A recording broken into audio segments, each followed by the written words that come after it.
गोंदिया शासकीय वैद्यकीय महाविद्यालयात कंत्राटी पद्धतीवर काम करणाऱ्या चतुर्थ श्रेणी कर्मचाऱ्यांनी थकीत वेतनाच्या मागणीला घेऊन काम बंद आंदोलन पुकारले होते। मात्र नियमबाह्य पद्धतीने करण्यात आलेला आंदोलन काही तासातच गुंडाळण्यात आला। गोंदिया शहरातील शासकीय महाविद्यालयात एनर्जीगो कंपनीच्या माध्यमातून 400च्या वर कर्मचारी कंत्राटी पद्धतीने काम करत होते। मात्र सप्टेंबर महिन्यात या कंपनीचा करार संपल्यानंतर या कंपनीने कंत्राटी कर्मचाऱ्याचा 2 महिन्याचा पगार थांबवून ठेवला। तर हा कंत्राट स्मार्ट कंपनीला देण्यात आल्यानंतर स्मार्ट कंपनीने ऑक्टोबर महिन्यापासून कामे सुरू केली असून आज जानेवारी महिन्याचे 15 दिवस लुटत आले असले तरी फक्त ऑक्टोबर महिन्याचा पगार दिला। तर नोव्हेंबर आणि डिसेंबर महिन्याचा पगार अद्यापही न दिल्याने कर्मचाऱ्यांनी आज शासकीय वैद्यकीय महाविद्यालयाला कुठलीही माहिती न देता काम बंद आंदोलन पुकारले असता वैद्यकीय अधिष्ठाता कर्मचाऱ्यांना आपल्या कॅबिनमध्ये बोलावून घेत संबंधित कंपनीच्या प्रतिनिधीला बोलावून घेत येत्या 8 दिवसात नोव्हेंबर आणि डिसेंबर महिन्याचा पगार करून देण्याचे आश्वासन दिल्यानंतर हा आंदोलन मागे घेण्यात आला आहे।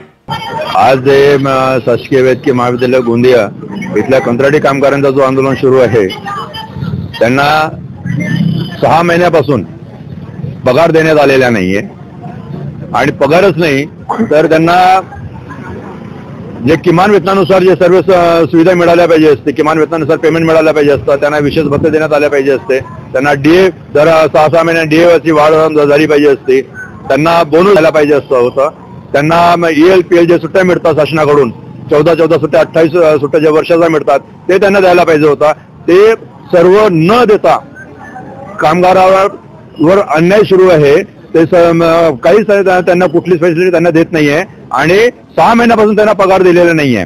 मला हे म्हणायचं आहे शासकीय गव्हर्नमेंट हॉस्पिटलने ज्या contract smart services private limited contract सोबत जे करार केलेला आहे त्याने जो कॉन्ट्रॅक्ट दिलेला आहे त्या कॉन्ट्रॅक्ट मध्ये हे लोक एक ओळ टाकतात की शासकीय अनुदान येण्याला जर विलंब झाला 4-6 महिने तर कॉन्ट्रॅक्टर तो कामगारांचा वेतन नियमित करेल, त्यांचा वेतनामध्ये कुठलाही खंड पडता कामा नये असं तो त्यांनी त्यांच्या अग्रीमेंट मध्ये लिहून घेतात।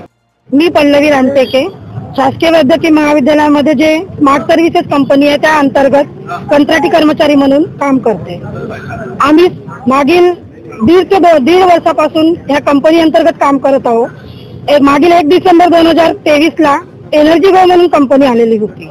ती कंपनी ऑक्टोबर महिन्याच्या 11 तारखेपर्यंत जवळपास चाललेली आहे। त्याच्यानंतर नवीन स्मार्ट सर्व्हिसेस म्हणून कंपनी आलेली आहे। मागील कंपनी एनर्जीगो त्यांचे आतापर्यंत आमचे 2.5 महिन्याचा पगार थकीत आहे, तेही पगार दिलेले नाहीये आणि विचारणा केले असता 10 करोडचा फंड येणार आहे, येईल आता येईल 4 दिवसात येईल, एक पगार होईल तुमची नंतर मग पगार होईल, पण आम्ही कसे काय जगायचे। आता नवीन कंपनी आली ऑक्टोबर महिन्यापासून ती पण तशीच सांगते की 5 करोडचा फंड येणार आहे 4 दिवसात, तुमच्या पुढच्या आठवड्यात एक पगार होईल, एक पगारानंतर मग जर 5 करोडचा फंड येईल तेव्हा तुमच्या 3 पगारी होतील। पण आम्ही केव्हापर्यंत आश्वासनावरच राहायचं हे आमच्या अधिष्ठाताकरांनी सांगायचे आणि हेड असतील अधिकारी असतील त्यांनी आम्हाला सांगावे। मागील 5 ते 6 महिन्यापासून आमचा पगार झाला नाही तर पण तरी मागील 1 डिसेंबर पासून कंपनी आलेली आहे तर कधीही महिन्याला वेतन होत नाही। हर महिन्याला तेच प्रॉब्लेम असते, 2-2, 3-3 महिने 4-4 महिने कामतो त्याच्यानंतर एक पगार होतो। यामध्ये शासकीय वैद्यकीय महाविद्यालय रुग्णालय गोंदिया येथे कार्यरत बाह्य स्तोत्राच्या माध्यमातून कार्यरत कर्मचाऱ्यांनी जे आंदोलन केलं त्या अनुषंगाने त्यांचा मागील एनर्जीगो कंपनीच्या माध्यमातून जो पगार त्यांचा अदा नव्हता झाला त्याबद्दल आणि दुसरं नवीन कंपनी जी ऑक्टोबर महिन्यापासून सुरू झाली त्यांचे 2 महिन्याचे पगार यांचे न झाल्यामुळे त्यांनी ते आंदोलन केलेलं होतं। या संबंधात आपण दोन्ही कंपन्यांच्या अधिकाऱ्यांना याबाबतीत वेळोवेळी अवगत केलेलं होतं व त्यांना याबाबतीत सांगितलं होतं की करारानुसार त्यांना कर्मचाऱ्यांचं वेतन थकवता येत नाही, ते अदा करणं अपेक्षित होतं, परंतु ते न झाल्यामुळे हे आंदोलन झालेलं आहे। आणि आजच त्यांच्यासोबत आलेले राष्ट्रीय मजदूर सेनेचे पदाधिकारी यांच्यासोबत झालेल्या चर्चेनुसार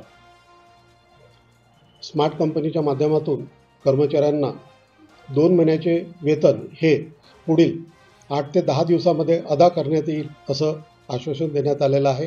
तर एनर्जीगो कंपनीला सप्टेंबर महिन्यापर्यंत कंत्राट दिले होते त्या कंपनीशी पत्रव्यवहार करून कंत्राटी कर्मचाऱ्यांचा पगार मिळवून देऊ असे आश्वासन वैद्यकीय अधिष्ठाता यांनी दिले आहे।